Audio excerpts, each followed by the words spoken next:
Jeshi la polisi linaendelea kuhakikishia kuwa kuna usalama wa kutosha tunapoelekea kesho tarehe 29 mwezi wa 10 2025, siku ya kupiga kura, kwani hakuna tishio lolote la kiusalama kama tulivyohakikishia Oktoba 26, 2025.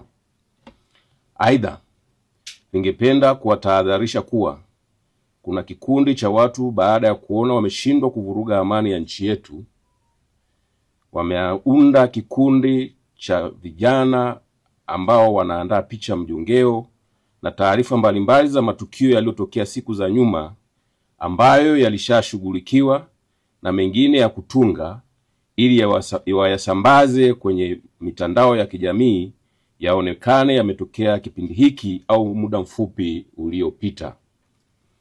Mkiona taarifa kama hizo kwenye mitandao ya kijamii na baadhi ya vyombo vingine vya habari vilivyoandaliwa na watu hao wenye nia ovu na amani ya taifa letu, mtambue kuwa ni za uongo, uzushi na za kutaka kutuchonganisha na kutugombanisha. Wapo pia walioandaliwa kama ambavyo baadhi wameshajitokeza kuzungumza na kutoa taarifa zenye tungo tata zenye kutaka kuleta taharuki.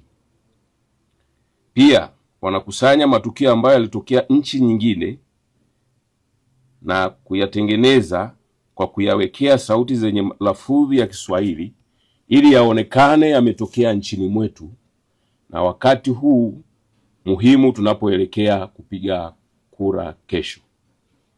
Pia wamepanga kuchukua picha za baadhi ya viongozi na kuziwekea maneno na sauti zenye matamko ya upotoshaji ili ionekane wao ndio wanazungumza au wanayatamka wakati si kweli.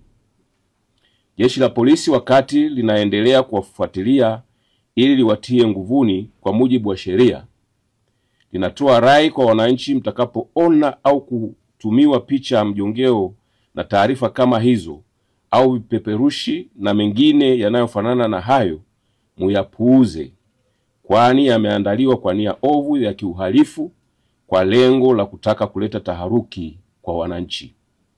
Aidha, mkitumiwa taarifa kama hizo msizisambaze, kwani kufanya hivyo ni kosa la jinai kwa mujibu wa sheria ya makosa ya kimtandao. Badala yake mzifute. Mkumbuke, taarifa sahihi zinazohusu jambo lolote zitatolewa na mamlaka zenye wajibu wa kufanya hivyo.